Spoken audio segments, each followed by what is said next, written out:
Fourth views, चौथा विचार, बाकी नमस्कार, मैं उपेंद्र कश्यप और आप देख रहे हैं फोर्थ व्यूज, चौथा विचार। हमारे साथ हैं प्रोफेसर शिवपूजन और बात करेंगे काराकाट लोकसभा क्षेत्र की। काराकाट लोकसभा इस देश में काफी चर्चा में रहा, जिसे कोई नहीं जानता था। 2008 में काराकाट लोकसभा सीट बनता है, 2009 में चुनाव हुआ, 14 में चुनाव हुआ और 19 में चुनाव हुआ। तीनों ही बार एनडीए का प्रत्याशी ही यहां से जीता, जहां कभी भाजपा नहीं लड़ी और राजद 2 बार चुनाव लड़ने के बाद कभी पिछले 2 बार से 2019 से ही राजद भी मैदान में नहीं है। प्रश्न यह है कि काराकाट में क्या होगा। आपको पता ही है कि पावर स्टार भोजपुरी कलाकार पवन सिंह का आसनसोल टिकट मिलता है बीजेपी के द्वारा और उसे वो वापस कर देते हैं, फिर काराकाट आते हैं और तभी से ये तय मान लिया गया था। चर्चा इसी बात की थी कि पवन सिंह जीते या नहीं जीते, उपेंद्र कुशवाहा को हरा जरूर देंगे। कई किंतु परंतु के बाद अभी जिस समय आप ये वीडियो देख रहे हैं, हम शूट कर रहे हैं, उस समय की बात बता रहा हूं कि पवन सिंह तीसरे स्थान पर चले गए हैं और उपेंद्र कुशवाहा दूसरे स्थान पर हैं, राजा राम सिंह प्रथम स्थान पर हैं, जो भाकपा माले के प्रत्याशी हैं, जिसे जो INDIA के समर्थित प्रत्याशी हैं। राष्ट्रीय लोक मोर्चा प्रत्याशी जो भाजपा समर्थित है, एनडीए समर्थित है, उपेंद्र कुशवाहा, वो दूसरे स्थान पर है। और हम लगातार फोर्थ व्यूज के दर्शकों को ये बता रहे थे कि पवन सिंह तीसरा कोण ही बनाते हुए दिख रहे हैं। हालांकि मतगणना अभी बाकी है, लेकिन दोपहर 12 बजे के बाद तक 12:30 बजे तक की स्थिति यह है कि पवन सिंह तीसरे स्थान पर हैं। बाद में अगर कुछ आगे पीछे होता है तो भी हम आपको बताएंगे। फिलहाल जिस समय हम ये वीडियो शूट कर रहे हैं, पवन सिंह तीसरे स्थान पर हैं। और जब यही बात हमने कहा था कि पवन सिंह तीसरा कोण बनाते बनाते क्या अपनी जमानत बचा पाएंगे, 1,72,000 लगभग वोट अपनी जमानत बचाने के लिए चाहिए।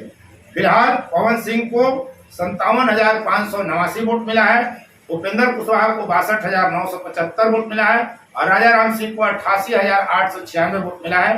25,921 वोट से राजा राम सिंह फिलहाल आगे हैं। ये बहुत फासला लोकसभा चुनाव के संदर्भ में नहीं है। मतगणना का काफी वक्त अभी बचा हुआ है, कई चरण का, और हो सकता है रिजल्ट उलट पलट भी हो जाए, लेकिन जो है उस पर हम चर्चा कर रहे हैं। हमारे साथ प्रोफेसर शिवपूजन है। शिवपूजन जी, आपको पता था कि उपेंद्र कुशवाहा को लेकर काफी नाराजगी थी। अमित शाह आए और तमाम जातीय विरोध को साधने के लिए जातीय स्तर पर नेताओं को भेजा गया ताकि जातियों को साधा जाए। अब जब उपेंद्र कुशवाहा दूसरे स्थान पर दिख रहे हैं, चुनाव के बाद वो क्या बोलते हैं, गोलगप्पा पार्टी चला रहे थे, अब इसे कैसे देखते हैं? सबसे बड़ी बात तो ये है कि काराकाट सीट जदयू के खाते में थी। महाबली सिंह जीते हुए थे और अपने जीते हुए कैंडिडेट को उन्होंने हटा करके और उपेंद्र कुशवाहा को दिया।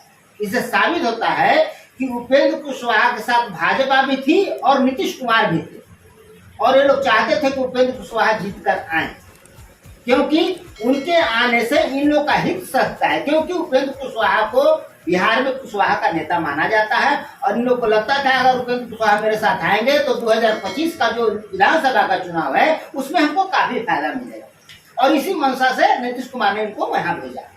अब सवाल ये है कि जब सामने राजा राम सिंह आए तो राजा राम सिंह भी कुशवाहा हैं और वो ओबरा उनका कार्य क्षेत्र है। ओबरा विधायक रहे 2000 में। ओबरा विधानसभा क्षेत्र उनका कार्य क्षेत्र रहा है, तो ये भी कमजोर नहीं थे। इस मायने में लोकल लीडर थे और इनकी पहचान अच्छी है, लोगों से संपर्क भी है, तो टक्कर कांटे की थी।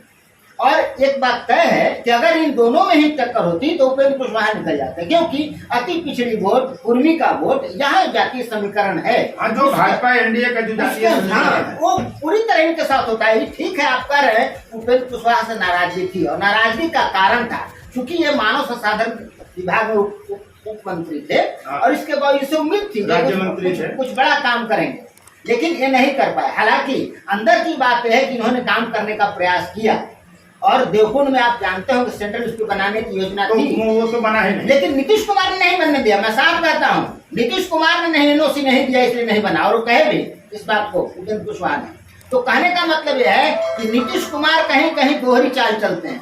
वो अपने नेता को आगे बढ़ने देना भी नहीं चाहते और अपने साथ रखना भी चाहते हैं। तो यह जो दुविधा है, यह कहीं न कहीं उनको उनकी झलक जाती है। तो कहने का मतलब यह है कि उपेंद्र कुशवाहा से नाराजगी होते हुए भी लोग उपेंद्र कुशवाहा को देते हैं, इसलिए कि उपेंद्र कुशवाहा एक शालीन नेता माने जाते हैं और नेताओं की जुबान लेकिन जातिवादी भी तो माने जाते हैं। आरोप तो यही लगा और इसीलिए नाराजगी थी। जातीय नेता तो है, लेकिन अब सवाल है कोई जातीय नेता अगर है तो क्या उसके पास दूसरी जाति के लोगों के लिए सम्मान का भाव नहीं होना चाहिए? दूसरी जाति का काम नहीं करेंगे? ये कैसे जातिवादी राजनीति है? नहीं, उपेंद्र कुशवाहा ने हमेशा सार्वजनिक मुद्दों को उठाया, शिक्षा को उठाया, उसमें कहीं जातिवाद नहीं। यहाँ बिहार का दुर्भाग्य है कि आप बिना जाति का आधार ले आगे नहीं बढ़ सकते। ये उपेंद्र कुशवाहा, और एक बात और जान लीजिए, पहले वो उपेंद्र प्रसाद सिंह लिखते थे और नीतीश कुमार ने ही कहा था कि तुम उपेंद्र कुशवाहा लिखो, ताकि लोगों को बताना नहीं पड़े कि हम कुशवाहा हैं। अपील करें, नाम लेते हैं, अपील हो कि कहीं न कहीं लौकुश समीकरण के तहत वो चाहते थे कि उपेंद्र उनके चूंकि विश्वसनीय थे और इसीलिए चाहते थे कुशवाहा का नेता ये बने और मेरे साथ रहे, तो हमारा लौकुश समीकरण बहुत मजबूत है। तो ये मजबूरी है। उपेंद्र कुशवाहा की तो मंशा नहीं थी शुरू से, वो तो उपेंद्र प्रसाद सिंह थे, लेकिन नीतीश कुमार ने उन्हें उपेंद्र कुशवाहा बना दिया। तो ये दुर्भाग्य है बिहार का, क्योंकि जातीय समीकरण है तो वो आधार लेना पड़ता है। लेकिन इनका जो कार्य आप देखेंगे वो कभी भी जातीय सीमाओं में बंधकर नहीं होता है। तो कहने का मतलब यह है लोगों में नाराजगी होगी, इसलिए कोई किसी से बड़ी उम्मीद हो जाती है और नहीं पूरी होती तो नाराजगी होती है। लेकिन ये कभी अपराधी नहीं है, घोटालेबाज नहीं है, शालीन है, इनकी जुबान फिसलती नहीं है, यह सब इनके साथ मेरिट थी। और इसीलिए इनको लगता था कि अगर राजा राम सिंह और मुकाबला होता तो ये कहीं भी पीछे नहीं होते, आगे निकल। चुनाव आयोग का जो अभी ताजा अपडेट आया उसमें 28,771 वोट से राजा राम सिंह अब आगे चले गए उपेंद्र कुशवाहा से। लेकिन जहां तक देखिए बात है कि उपेंद्र कुशवाहा जब चुनाव लड़ने काराकाट में आते हैं और ठीक पवन सिंह का ऐलान होता है कि हम आएंगे, माना यह गया कि भाजपा की यह चाल है कि उपेंद्र कुशवाहा को निपटा दो, अगर ये जीतेंगे तो विधानसभा के चुनाव में बखेड़ा खड़ा करेंगे। दबाव की राजनीति ये ज्यादा करते हैं। सम्राट चौधरी के बारे में कहा गया कि सम्राट चौधरी जो है वो नहीं चाहेंगे कि कोई दूसरा कुशवाहा हो। ये तमाम जातिवादी नेताओं का ये रोग है कि वो अपनी जाति में किसी दूसरे नेता को उभरते हुए नहीं देखना चाहते, ना मौका देते हैं। जब नामांकन करके उपेंद्र कुशवाहा सभा करते हैं डेहरी में, वहां सम्राट चौधरी पहुंचते हैं तब जब सभा का परमिशन का वक्त खत्म हो जाता है, वो मंच पर जाते हैं और बस इतना बोलते हैं कि बहुत देर हो गई, फिर बाद में। और जब धारणा ये बनने लगी कि वो पवन सिंह को अगर बीजेपी नहीं बिठाती है, पवन सिंह को अगर मैनेज नहीं करती है भाजपा, तो आरा, बक्सर, औरंगाबाद तो प्रभाव पड़ ही गया था। तमाम सीटों पर प्रभाव पड़ेगा, 4-5 सीटों पर प्रभाव पड़ेगा। कुशवाहा वोट नहीं देगा। कुशवाहा को 7 सीट दिया राजद और सम्राट चौधरी उप मुख्यमंत्री रहते हुए किसी कोयरी को बिहार में एनडीए से टिकट नहीं दिला पाए। तो ये माना जा रहा था कि कहीं ना कहीं भाजपा निपटाने में लगी थी। बाद में ये धारणा बदली जब अमित शाह, राजनाथ सिंह लगातार दौरा करने लगे, लवली आनंद, कि नहीं अब भाजपा चाहती है, गंभीर हो गई है कि उपेंद्र कुशवाहा को जिताएं। इसे अब कैसे देखा जाए? क्या वास्तव में भाजपा की ये चाल निपटाने की थी या वास्तव में भाजपा इनको जिताना चाहती थी? ये वहां फंसा तो भाजपा ने सम्राट चौधरी को जब प्रदेश अध्यक्ष बना दिया और उपेंद्र कुशवाहा को भी अपने पाले में ले लिया, तो ये तय हो गया कि कोरी और कुर्मी वोट इनका होगा। लेकिन लालू यादव ने यहाँ चालाकी यह कर दी कि उन्होंने नवादा, औरंगाबाद और काराकाट में कुशवाहा को टिकट दे दिया। इसके जवाब में अगर सम्राट चौधरी, उपेंद्र कुशवाहा एक पाले में नहीं होते तो ये सब टिकट मिलने वाले नहीं थे कुशवाहा को, तय है। लेकिन लालू ने इसकी काट के लिए, चूंकि जमीनी स्तर पर राजनीति, उनकी जमीनी स्तर पर समझ है, तो उन्होंने सोचा कि मेरे पास तो कोई कुशवाहा बड़ा नेता है नहीं, तो हम सीट देकर के उसकी भरपाई करें। और उसकी भरपाई उन्होंने की। उसका असर ये हुआ कि आज आप देखिए नवादा में भी बहुत बड़ी फाइट है। श्रवण कुमार कुशवाहा जीतने की स्थिति में है, यहाँ अभय कुशवाहा कड़ी फाइट में है, निकलने की स्थिति में है, और काराकाट में भी राजा राम सिंह निकलने की स्थिति में है। तो सबसे बड़ी बात, लालू यादव ने मामला फंसा दिया। अब जब मामला अभय कुशवाहा की जब आप चर्चा कर रहे हैं तो अभय कुशवाहा सुशील सिंह से 17,000 वोट से आगे चल रहे हैं, यानी कांटे की टक्कर है। इसका कारण है कि वहां पूरी तरह पिछड़ों का वोट इनको मिल गया, अभय कुशवाहा को, और दलितों का, क्योंकि वहां दबदबा है चित्तौड़गढ़ में राजपूतों का, तो उससे मुक्ति चाहते हैं। पिछले चुनाव में भी यह लगा था कि गढ़ को तोड़ देना, चित्तौड़गढ़ को तोड़ देना, नहीं टूटा, लेकिन वो भावना तो है। हम औरंगाबाद पे आएंगे। काराकाट में मेरा ये कहना था कि अब उपेंद्र कुशवाहा दूसरे स्थान पर दिख रहे हैं। अगर पवन सिंह जाति के राजपूत नहीं होते तो क्या उनको इतना वोट मिलता? और उपेंद्र कुशवाहा से अगर नाराजगी नहीं होती तो क्या वोट पवन सिंह के पास दूसरी जातियों का भी शिफ्ट करता? पहली बात तो यह है कि यहाँ वो आए कैसे? वो राजनीतिक तो है नहीं। पवन सिंह तो स्टार हैं, फिल्मी स्टार हैं, राजनीतिक समझ उनको नहीं। जाहिर है उनको भेजा गया। और सही बात आपने कहा कि उपेंद्र कुशवाहा को निपटाने के लिए सम्राट चौधरी ने दांव खेला कि उपेंद्र कुशवाहा हार जाएंगे तो कुशवाहा का नेता हम रहेंगे बिहार में, और ये इसी के तहत इनको भेजा गया। लेकिन चुनाव मैदान में जब स्थिति देखी गई कि न पवन सिंह निकलेंगे न उपेंद्र कुशवाहा निकलेंगे, अगर पवन सिंह निकल रहे होते तो भाजपा वो दाव खेल देती, लेकिन मामला फंस रहा था। इसलिए कि यादव मुस्लिम वोट इतनी जबरदस्त ढंग से जुट है कि उसके मुकाबले में यदि आपका वोट थोड़ा ही बटेगा तो आप नहीं जीत पाएंगे। तो कहीं ना कहीं हाईकमान को या नीतीश कुमार को भी लगा कि उपेंद्र कुशवाहा हार जाएगा और पवन सिंह भी हार जाएगा, दोनों में से कोई नहीं जीतेगा, तो हम खाली हाथ रह जाएंगे। और तब इन लोगों ने पवन सिंह को किनारे किया। वास्तव में पवन सिंह के पीछे पहले पार्टी थी, प्रदेश बाद में पार्टी हटने का दोनों में से कोई नहीं, दोनों में से कोई एक होता तो पार्टी एक के साथ खड़ी जाती, लेकिन ऐसा नहीं हुआ। राजाराम सिंह भारी पड़ने लगे, तब हुआ कि पवन को हटाओ, और तब उपेंद्र कुशवाहा के पक्ष में काफी मीटिंगें की गई। आप देखिएगा लगातार बैठके, हाँ लगातार बैठके, अगर बैठकें नहीं होती तो पवन सिंह भारी पड़ने जा रहा था। लगातार बैठके, हाँ, तो लगातार किया गया और पवन सिंह को हल्का किया गया ताकि उपेंद्र कुशवाहा जीते। और आज भी अभी भी उपेंद्र कुशवाहा के मुकाबले में नजर आ रहे हैं, तो इसलिए कि इनके साथ भी वोट बैंक है। इनका तो कोई वोट नहीं है, एनडीए का, एनडीए का वोट। उपेंद्र कुशवाहा को मेरा मानना है कि जो जाति का वोट मिला होगा उसके अलावा उनके व्यक्तित्व पर सिंगल वोट नहीं, एनडीए का वोट है। इसलिए कि इनके खिलाफ हमें हमेशा हर जगह नाराजगी नजर आई, और फोर्थ व्यूज के दर्शक तो लगातार काफी देखते रहे काराकाट पर, मैं मुझे और मेरे लाइव डिबेट को भी। लेकिन कुछ लोगों को मैं बता रहा हूँ, वो समझ रहे होंगे मैं किनको इशारा कर रहा हूँ। जो लोग कमेंट करते हैं, गंदा कमेंट करते हैं, खुलेआम चैलेंज कर रहे थे, पवन 2 लाख से जीतेगा, 3 लाख से जीतेगा, 5 लाख से जीतेगा, कहाँ गया आपका चैलेंज? हम भी अनुमान लगाते हैं धरातल पर। कोई व्यक्ति जब किसी प्रत्याशी विशेष का, किसी दल विशेष का कार्यकर्ता हो जाए, उसका समर्थक हो जाए, तो उसके आंखों पर एक पट्टी बंध जाती है। क्या आप तो प्रोफेसर है, समाज शास्त्र भी जान रहे हैं, वो कभी सही आकलन कर ही नहीं सकता। इसलिए मेरी अपील है वैसे लोगों से कि अगर आप किसी दल विशेष से जुड़े हुए हैं, कभी किसी व्यक्ति विशेष से लगाव रखते हैं, तो तीखी टिप्पणी कतई न करिए। और खासकर पत्रकारों पर, हर पत्रकार बिका हुआ नहीं होता है, हर पत्रकार जाहिल नहीं होता जैसा आप समझते हैं कि आप ही काबिल हैं।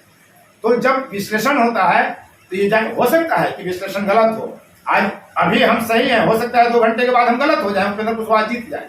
लेकिन टिप्पणी करते समय संस्कार जरूर दिखलाइए, सभ्यता जरूर दिखाइए, बौद्धिकता जरूर दिखलाइए। अपने मन की बात, अपने तरह की बात भी शिष्ट तरीके से कही जा सकती है। क्या आलोचना होनी चाहिए, लेकिन शालीन भाषा अच्छी लगती है। शालीन भाषा में आप कहते हैं तो बात अच्छी लगती है। किसी को सिखाने वाला नेचर मत रखिए। सबसे बड़ी बात, कहने के पीछे आप तर्क भी दीजिए, आप जो कह रहे हैं उसके पीछे तर्क क्या है। अभी फोर्थ के वीडियो पर एक दर्शक ने लिखा कि आप लिख के रख लीजिए, तुम लोगों को पैसा नहीं मिला इसलिए इस तरह की बात करते हो। पवन सिंह जीत रहा है, नवीनगर में 50,000 वोट से जीत रहा है, ओबरा को हमें कम वोट आएगा, तब भी सब वोट मिला जुला के 5,000 का उन्होंने ऐलान कर दिया। कई लोगों ने कहा कि 2 लाख से पवन जीतेंगे, 2 लाख वोट नहीं आएगा। मैं फिर कह रहा हूं कि पवन या उपेंद्र जो तीसरा बनेगा उसकी जमानत जब्त हो जाएगी, लगभग इसकी उम्मीद आप रखिए। हो सकता है नहीं हो, लेकिन काराकाट की जो परंपरा रही है, काराकाट का जो इतिहास रहा है, कभी तीसरे की जमानत नहीं बची है, याद रखिएगा। और यहाँ जो तीसरा होगा, अब तीसरे स्थान पर राजाराम जाते तो कभी नहीं जीते, अगर नहीं भी जीते तो बहुत कम मार्जिन से दूसरे स्थान पे हो सकता है कि हो जाए। अभी कई चरण के हैं, अभी जातियों का आधार है, हो सकता है कोई जाति बहुत गांव खुल जाए उनका, लेकिन तीसरे स्थान पर जानते हुए दिख रहे हैं कोई, तो पवन सिंह प्रथम दृष्टया और दूसरा हो सकते हैं। उपेंद्र कुशवाहा का रिजल्ट आए तो ये इसकी भी संभावना नहीं है। उपेंद्र कुशवाहा के भी तीसरे स्तर पर जाने की संभावना नहीं है। मैं बार बार ये बात कह रहा था कि तीसरा कौन पवन बनाए सकते हैं, लेकिन जमानत बचाना बड़ा मुश्किल दिख रहा है। 1,72,000 कम से कम 1,72,000 वोट चाहिए। सबसे बड़ी बात, जो भी जिसके पक्ष में भी बोलते हैं, थोड़ा सा काराकाट की जनसंख्या को भी देख लीजिए। अपने दावा करते हैं ना, कुशवाहा लिखेगा, कोई कुशवाहा दर्शक है तो वो लिखेगा कि आपको पता नहीं है पत्रकार महोदय, आप लोग तो बिके हुए हैं। 6 लाख वोट है कुशवाहा का, कोई लिखेगा कि 5 लाख राजपूत है, कोई लिखेगा 6 लाख यादव है। अरे भैया 18 लाख वोटर है, आप आबादी को उसमें मत जोड़ दीजिए। कल मेरे एक मित्र हैं जदयू के नेता चंद्रवंशी, उनसे बात होने लगी, वो कहें कि आपको पता नहीं है उसके अंदर 1.5 लाख चंद्रवंशी, अब 1.5 लाख आबादी होगा कि नहीं होगा, 1.5 लाख वोटर है चंद्रवंशी। तो ये स्थिति है। तो आप कभी भी अगर कमेंट करें तो बेहिचक आप आलोचना करिए, बेहतर संस्कार ये है कि आप समालोचना करिए। लेकिन अगर सिर्फ आलोचना ही करने का आपने ठान रखा है तो जरूर शालीनता के साथ कमेंट करिए। फिर मिलेंगे काराकाट की स्थिति पर, और मैं प्रयास करूंगा कि काराकाट, औरंगाबाद, बक्सर, सासाराम, जहानाबाद, गया, नालंदा, हाजीपुर, जमुई, रोहिणी आचार्य का सारण, पाटलिपुत्रा, पटना साहिब जैसे वीआईपी सीटों पर, एक सीट पर समीक्षा में जरूर करूंगा और कोशिश करूंगा कि वहां के एक पत्रकार, वहां के नेता को जोड़ करके लाइव डिबेट भी करूं। बहुत बहुत धन्यवाद अब तक इस वीडियो में बने रहने के लिए, और आप हमेशा देखते रहिए फोर्थ व्यूज का लाइव डिबेट शो, जो कहीं आपको नहीं मिलेगा। देश के प्रबुद्ध विद्वान, जेएनयू, डीयू के प्रोफेसर आपको मिलेंगे, वहां एडिटर मिलेंगे, बड़े बड़े पत्रकार मिलेंगे, और आप उनकी बात को सुनिएगा तो आपको बहुत सी चीजें स्पष्ट नजर आएंगी। आप जरूर देखते रहिए फोर्थ व्यूज का लाइव डिबेट शो, और फिर तो है ही काराकाट के लिए। धन्यवाद। फोर्थ व्यूज, चौथा विचार, बाकी फिर